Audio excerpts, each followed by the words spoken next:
Claro que sí, mis hermanos. Aquí estamos de nuevo, el Ministerio de Palabra Viva en la cumbre, como de costumbre. Estamos compartiendo esperanza, compartiendo paz y compartiendo siempre, Betico, la palabra de Dios que nos acompaña cada día que tenemos la oportunidad de transmitir la lección de la escuela sabática. Mira, aquí tengo mi Biblia, aquí está, y yo sé que tú tienes la tuya por ahí muy cerquita, al lado izquierdo o derecho. Por ahí la tienes también, así que Biblia y lección. Pues yo también tengo Biblia y lección. ¿Quién dijo miedo? Mire, ¿quién dijo miedo? Biblia y lección. Hermanos queridos, les apreciamos mucho a ustedes, les enviamos un abrazo especial. Esto es Palabra Viva. Aquí llegan personas de diferentes denominaciones religiosas, aquí llegan nuestros hermanos queridos. Los niños ven Palabra Viva, los ancianos ven Palabra Viva y nosotros nos sentimos agradecidos con Dios, con todo lo que ha hecho con este ministerio y cómo lo ha sostenido. Si usted llegó por primera vez, le invitamos para que sin temor, sin miedo, sin duda, usted pueda suscribirse al canal, por favor. Haga clic en el botoncito rojo, apóyennos, por favor, comparta el contenido con otros, deje su comentario como lo hacen tantas personas cada tarde, mañana o noche y seguimos aquí aprendiendo la palabra de Dios. Nosotros no somos perfectos, pero estamos hablando y adoramos a un Dios perfecto y hablamos de un Dios perfecto. Bien. Mi querido Beto, yo sé que estás en la cumbre como de costumbre, estás haciendo lo mejor que puedes para glorificar el nombre de Jesús. Y te saludo con amor en mi corazón desde Barcelona, donde estamos compartiendo la palabra y también conociendo este antiguo continente. Dios te bendiga, papá. Un abrazo. Con un calor, 37 grados, 38 grados. Un calor, mira, tremendo. Me imagino, Fabio, me imagino, pero gracias a Dios que el Señor te ha llevado donde Él te necesita, donde Él te Gloria necesita. a Dios. Muy bien. Pues mis hermanos, damos gracias a Dios por ustedes y vamos a comenzar nuestro repaso de lección, que hoy titula El trasfondo histórico. Así que vamos a ir a ver un poquito ese trasfondo y su significado para nosotros hoy. Ajá. Vamos a orar. Amén. Oremos. Señor, gracias te damos por este nuevo día y por la oportunidad, Señor, que nos das de estudiar tu palabra. Es nuestro deseo, Señor, conocerte un poco más. Danos esa linda oportunidad por medio de la sabiduría de tu Santo Espíritu. Te lo pedimos en el nombre de Jesús. Amén. Amén. Gloria a Dios. Amén. Bendito Dios. Betico, el trasfondo histórico. Ayer tú, de una manera muy bonita, multisensorial y bien esquematizada, nos hablabas de la salida de esa tierra del pueblo de Israel y su familia, hasta llegar a Egipto, y nos hablabas de cómo se mencionan los nombres y cómo Dios tiene continuidad, ¿no? Pero la continuidad de Dios, Beto, no siempre es bajo escenarios de paz, de tranquilidad. La continuidad de Dios no siempre es bajo aguas tranquilas, bajo soles serenos, sino que la continuidad de Dios trae opresión para los fieles. O sea, Dios dice, tú vas a hacer el puente, pero es que el puente es pisoteado. El puente siempre está siendo movido por las aguas. Los puentes siempre están siendo objeto de presión, los puentes. Sí, y es Fabio. el caso de José, ¿no? Es el caso de José. El asunto es que sus hermanos, aunque saben que le han hecho algo malo a José, ellos no saben lo que está pasando con José allá donde él está viviendo. Ellos ignoran completamente el asunto. Ellos salen, pero antes de salir, conocemos un poco la historia, ¿no? Hay parte de envidia, su padre también tiene mucho que ver con el asunto, porque ha criado a José de una manera privilegiada, lo ha puesto por encima de sus hermanos, pero todo eso que está ocurriendo, Dios lo va a usar. Y a mí me gustó mucho el título cuando dice el trasfondo histórico, porque es que José llega a una tierra pagana, donde no conoce a nadie, donde él no puede decir voy a comer esto que estoy acostumbrado a comer en mi casa, yo me quiero vestir como en mi casa, con mi familia, yo quiero jugar como juega mi familia, no se podía congregar, no podía adorar como él estaba acostumbrado a hacerlo. Pero hay un momento en la historia donde la historia se parte en dos, Beto, y eso a mí siempre me ha parecido impresionante. ¿Cuál es la clave del éxito contundente que tiene José? El éxito contundente. Porque la Biblia declara que Faraón incluso lo pone en una alta estima. La Biblia declara que Potifar, el general que tenía de la guardia del Faraón, dice que le entrega todo el cuidado de la casa a este muchachito llamado José. Y le dice, todo puedes moverlo, puedes quitar, puedes cambiar, tú puedes reordenar todo aquí. Lo único que no se te ha permitido es tocar a mi mujer. Con ella no te metas para nada. Pero vemos a un José que va avanzando como una máquina que corta los árboles y va dejando todo llano. Y uno dice, ¿cuál es el éxito que tuvo José en este trasfondo histórico? Pues Beto, el éxito de José lo encontramos nosotros ahí en Génesis capítulo 37, pero también en Génesis 39. A mí me gusta mucho lo que dice Génesis 39, versículos, a ver, te lo leo rapidito. Génesis 39 dice, llevado pues José a Egipto, Potifar, un egipcio, oficial del faraón, capitán de la guardia, lo compró de los ismaelitas que lo habían llevado allá. Pero ahí está el éxito de José, Beto. Ahí aparece la palabra en el versículo 2. Dice, pero Jehová estaba con José, quien llegó a ser un hombre próspero y vivía en la casa del egipcio. Hay dos detalles ahí que llaman mi atención. Dice que José llega a ser un hombre próspero, José llega a ser una persona de reconocimiento, una persona de posición, pero seguía estando en la casa del faraón, en la casa del egipcio. José seguía siendo un esclavo, José seguía estando oprimido, pero era prosperado por Dios. ¿Por qué, Beto? Porque Jehová estaba con él. Él fue elegido para ser el puente. Él fue elegido para hacer la conexión, para que esa continuidad de Dios se mantuviera. Él fue elegido para recibir los dardos, fue elegido para recibir las flechas, fue elegido para recibir el castigo, el oprobio, la opresión. Porque Dios, como dice por ahí un dicho de la sabiduría popular, dice que Dios da sus peores batallas a sus mejores guerreros. Y sin duda alguna José era un gran guerrero que estaba dispuesto a honrar a Dios, a glorificar a Dios. José no quería ofender a Dios. Y cuando Dios ve la intención del corazón de José, cuando Dios ve que José está dispuesto a perder su vida incluso, pero no va a deshonrar a Dios, entonces Dios empieza a prosperarlo. Pero Dios dice, vas a pasar por el fuego, vas a pasar por las aguas, vas a pasar por señalamiento, vas a pasar por crítica. No te va a ir como tú crees, pero sé que eres un gran guerrero. El éxito de José estuvo en percatarse, en asegurarse de que Jehová estuviera con él. Hoy te invito, mi querido Beto, hoy invito a los hermanos de Palabra Viva para que en todo lo que nosotros emprendamos y hagamos, nos percatemos y tengamos la garantía y la seguridad de que Jehová está con nosotros. Y si eso es así, el éxito está garantizado en todo lo que hagamos, todo lo que emprendamos, incluso lo más importante en nuestra vida espiritual. Ahí la primera perlita, Betico, de lo que me llamó la atención de esta lección. Claro que sí, Fabio. Bueno, hay algo que en la... A ver, ¿cómo podría decirlo? Como en la introducción que estabas haciendo y en la comparación que hiciste de José con un puente, me llamó mucho la atención, y es que los puentes soportan muchísimo peso, ¿no? Sí, claro, Muchísimo por peso. supuesto. Así como a José también le tocó soportar muchísimo, ¿cierto? Bueno, pues, ¿qué podemos seguir aprendiendo de José? Porque el Génesis 39, el versículo 21, Fabio, hace prácticamente la misma declaración que tú nos leíste allí en el capítulo 37.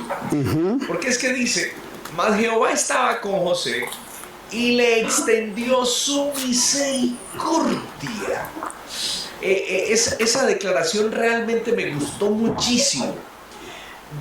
Jehová estaba con José, pero el Señor le extendió su misericordia.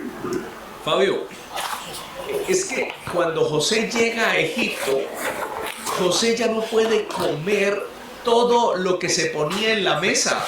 Cuando estaba en la casa de su padre, en la casa de su familia, él no tenía que preguntar qué puedo comer o qué no puedo comer, o no tenía que elegir, ¿no? Porque todo estaba servido y todo se podía comer. Pero ahora, en Egipto, él debía elegir. Esto no lo puedo comer, pero es lo que hay, es la comida que hay para los esclavos. No voy a comer. No hay otra cosa que comer. Si no como eso, pues no como hoy. Bueno, pues José elegía no comer. No coma. Y punto. No, pues no comeré. Mañana habrá una cosita que comer y comeré eso. ¿Cierto? Fabio, José eligió ser fiel a Dios en medio de la adversidad. Y creo que es una de las cosas más difíciles que enfrentamos los cristianos modernos. Ser fieles a Dios en medio de las adversidades. Nosotros queremos ser fieles a Dios mientras Dios sea fiel con nosotros, en el sentido de la fidelidad de Dios para conmigo. Es que todo conmigo esté bien, que yo tenga un buen trabajo, que yo no tenga problemas en mi salud, que yo no tenga problemas con mis hijos, que yo no tenga dificultades con mi esposa. Si todo eso va bien, entonces Dios es fiel y yo le seré fiel. Pero si todo eso cambia y va mal, ¿cómo espera el Señor que yo sea fiel? No, es que el Señor me entiende. Nosotros terminamos diciendo esa declaración, ¿no? Bueno, ¿y usted por qué trabaja el sábado? No, porque es que yo he buscado de una y otra manera y no me sale un trabajito que no tenga que hacerlo en sábado, entonces me toca trabajar, pero Dios me entiende. No, mis hermanos, no, así no es. Lo que Dios espera es que nosotros tengamos una fidelidad tal como la tuvo José en medio de la adversidad. Otra cosa, Fabio, que yo considero de José que es muy importante, es que, a ver, nosotros siempre nos esforzamos por no pecar públicamente, no pecar públicamente. Que si yo peco, que nadie me vea, porque qué vergüenza, ¿cierto? Fabio, José decidió ser íntegro delante de Dios en lo público, pero también en lo secreto. Y muchas veces nosotros nos preocupamos ser íntegros en lo público, pero no en lo secreto. Y me gusta esa pregunta en la declaración de José que hizo allá en Génesis 39:9, cuando declaró: ¿cómo pues haría yo este grande mal y pecaría contra Dios? Tremendo. Sí, o sea, la tenía clara. José no estaba preocupado por lo que la gente pensara. José estaba preocupado por lo que Dios pensara de él. Y creo que ese es otro error que nosotros cometemos como cristianos hoy en día. Nosotros estamos preocupados por lo que piensa el pastor, el hermanito fulanito, la hermanita fulanita, el anciano de iglesia. ¿Qué piensan de mí? No, nosotros debemos estar preocupados. Es que está pensando Dios de mí en este momento. Entonces, Fabio, cuando yo veo a José en este punto, pues definitivamente Dios honra a los que viven con integridad, incluso cuando nadie los ve. En tiempos de corrupción y relativismo moral, porque hoy la moral es relativa, ¿no? Es relativa. Para esta sociedad esto está bien y si yo lo hago está bien. Es relativo todo. Ser íntegro es un testimonio poderoso, poderoso. Pero no solamente en lo público, en lo secreto. Y de José aprendimos eso ahorita. Beto, en la respuesta a la pregunta que se plantea en la lección hoy, ahí aparece esa pregunta, ¿no? ¿Cuál es la clave del asombroso éxito de José en Egipto tras un comienzo tan difícil? Y pienso que parte de la respuesta es esa: la integridad de José, la integridad.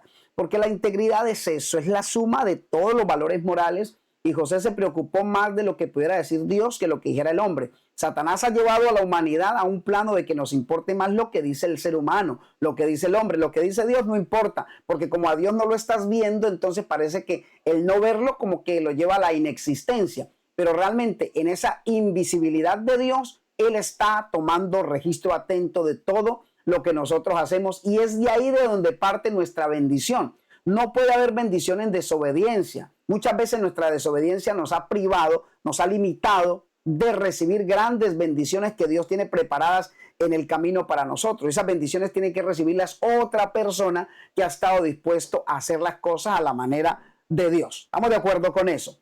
Mira que sí, aquí escribía yo algunos asuntos con respecto a esta respuesta, Beto, algunos datos curiosos. Escribí 5, para ser más exacto, 5 datos que me llamaron la atención del contundente éxito de José. Y lo primero es que el favor de Dios es más poderoso que cualquier adversidad.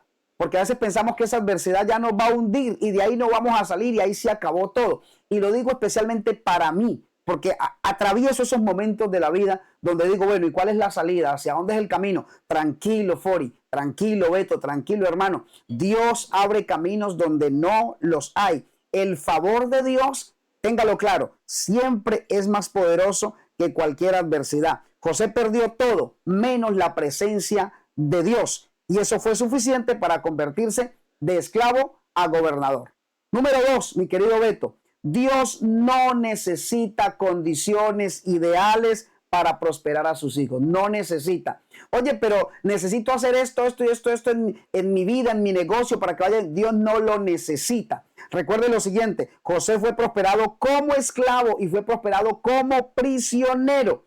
¿Por qué, Beto? Porque el éxito, según Dios, no depende del lugar, no depende de las circunstancias, sino depende de la presencia de Dios con cada uno de nosotros. Número 3, de lo que escribí aquí. El carácter fiel atrae la presencia divina, y esto sí que es muy importante.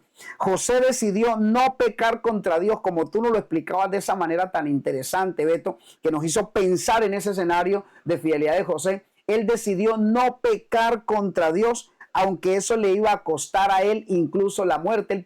Él sabía que Faraón, después de todo eso que estaba pasando, el Potifar, perdón, podía llevarlo a la muerte. Potifar podía decidir cortarle la cabeza, pero aún así José decidió ser fiel. Y ese tipo de fe y esa clase de fe es la que yo estoy tratando de tenerla, hacia la que quiero llegar, Beto, a esa fe que no viva de circunstancias, sino de la presencia de Dios. Número 4, mi querido Beto. Dios puede usar los peores comienzos para escribir grandes propósitos o para escribir grandes historias. Y a veces uno dice, estoy en este momento en el fango, estoy donde ya no doy más. Tranquilo, mi hermano, que de ahí Dios va a escribir una gran historia. Llore si tiene que llorar. Siéntase triste, tranquilo, pero no pierda la paz y la tranquilidad y la fe de saber que Dios va a obrar siempre. Y repito la última, Betico. Dios puede usar los peores comienzos para escribir grandes historias. Y para el salpicón,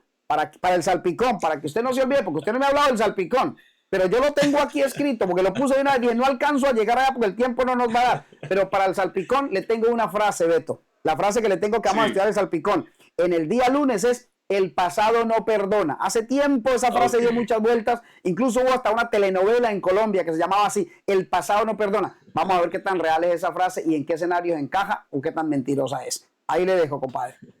Claro que sí, Fabio. Bueno, Fabio, justamente de lo que tú estabas hablando de José y Potifar, hay algo que me llama muchísimo la atención. ¿Qué Tú es? dijiste, Potifar había podido matar a José, Claro. había podido quitarle la vida. Y sí, lo había podido hacer. Pero ¿por qué no lo hizo? No solamente porque Dios estaba con José, sino porque Potifar le creyó a José. Claro. Potifar Totalmente. no le creyó a su esposa, Totalmente. pero Potifar tuvo que mandar a José a la cárcel porque es que su nombre estaba expuesto en su casa con los de su familia, con los demás esclavos. Así que Potifar no tuvo otro remedio más que mandarlo a la cárcel.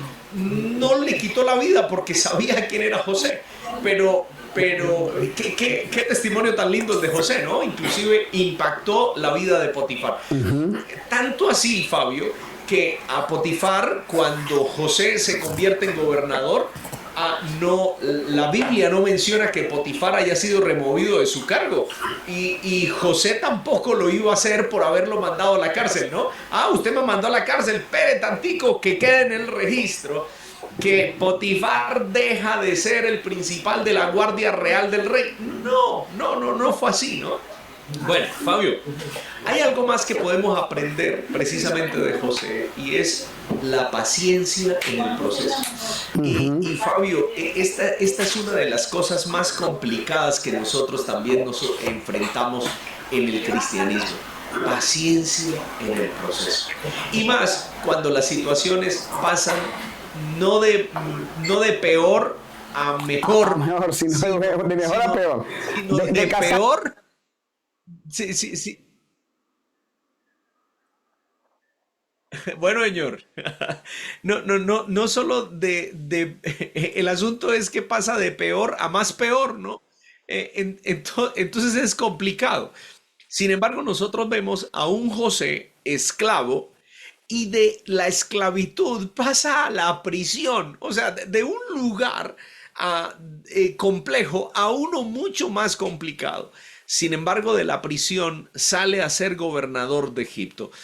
Paciencia en el proceso. Si nosotros tenemos paciencia en el proceso, el Señor nos hará cantar victoria. Y también, como lo mencionó Fabio, no tengo una frase, pero hay mucho por decir en el salpicón. Así que mis hermanos, prepárense porque el salpicón va a estar poderosísimo.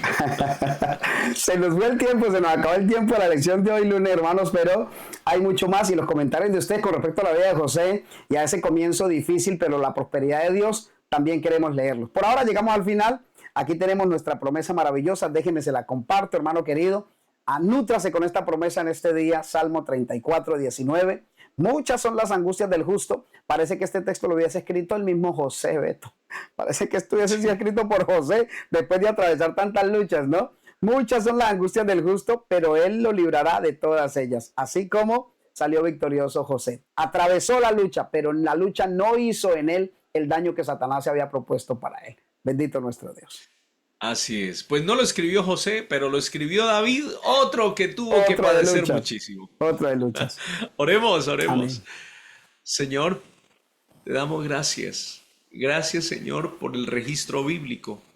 Gracias, Señor, por José, porque nos enseña aún en nuestro tiempo a que la fidelidad, Señor, es bien recompensada por ti.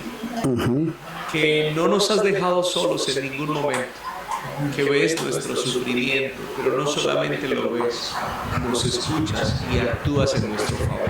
Amén. Te pedimos perdón, Señor, porque en este proceso no hemos tenido paciencia y hemos cometido muchos errores, Señor. Pero gracias, porque todos los días buscas cómo resolver nuestros enredos. Gracias, Señor. Gracias por tu amor, por tu bondad, por tu misericordia. Te seguimos, Señor, suplicando por nuestros hermanos alrededor del mundo.